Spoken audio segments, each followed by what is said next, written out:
Hi friends, good morning. It is our last day here in Taipei and we have an entire day, a complete entire day kasi ang flight natin is gabi.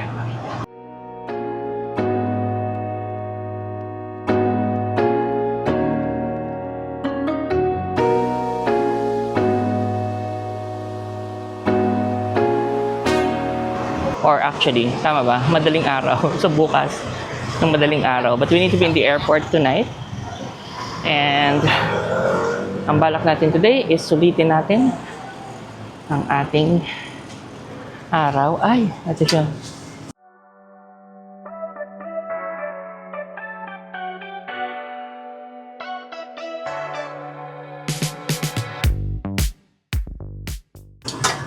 Okay? Yes, yes, yes. OK， Okay, chef. 说来，one， Okay, chef. 六，要几个？锅。 2个来。 This is our lovely aunties. It's a good thing walang pila. This is from our lovely aunties na viral. Yung kanilang scallion pancakes. Walang pila. I'm so happy. Seryoso. Ang saya ko. And I will go to the park. Pero parang kailangan ko ng drink, no? I think I need a drink for this.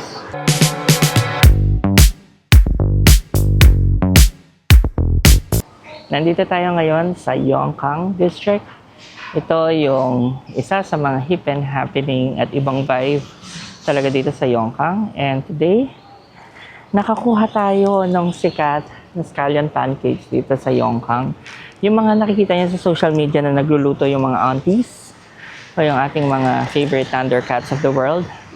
And sobrang init niya. Natsyempohan ko na walang pila. So we got the number 4, the ham and cheese, and this is 50 NTD. This is our breakfast, and kailangan lang natin ng drink. Medyo mainit today, naka-black ako. It's not the best decision, but whatever, we'll make the most out of it. Okay? Tara, kain muna tayo.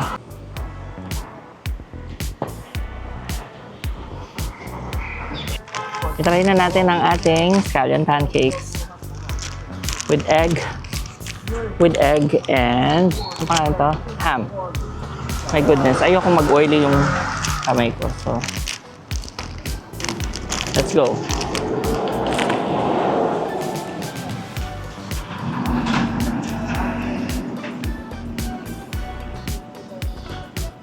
Wow!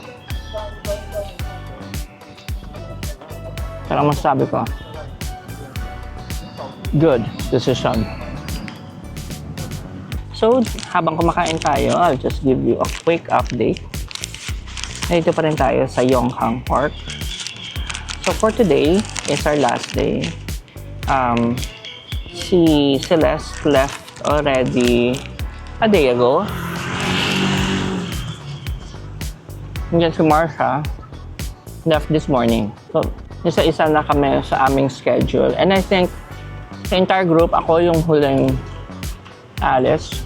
Just in terms of time. So right now, naka-empake na ako. And then, Barbie will check us out of our room and we'll leave our luggages dun sa hotel muna. And then, mag-iikot na rin kasi si Barbie. Alam ka, pupunta rin siya dito sa Yongkang. And then, she'll see how she wants her day to play out. So, ako, meron ako mga spots na wala lang. Gusto ko lang talagang puntahan. I wanna hit those spots. And baka meron ako mga gustong bulin along the way. I only have 2 kilos na spare sa aking luggage. So I need to be mindful.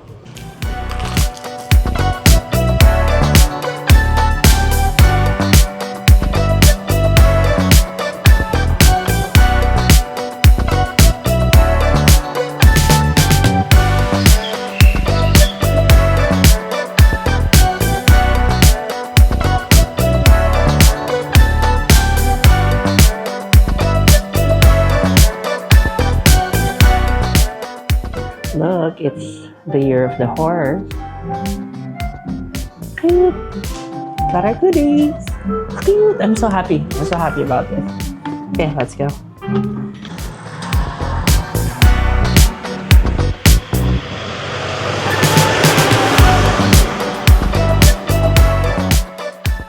nandito pa rin tayo sa Yongkang bago tayo lumipat. Marami mga nagbukas na shops, may mga leather shops, may mga Michelin Bib Gourmand pa na nagbukas. So syempre we needed to check them out also.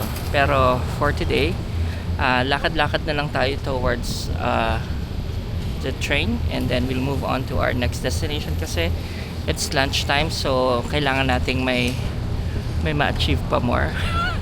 Kumbaga. So we've explored most of Yongkang, and all I can say is that it's a vibe. You should definitely go here, lalo na in the afternoon when everything else is open. So yun lang, lakad-lakad lang muna tayo.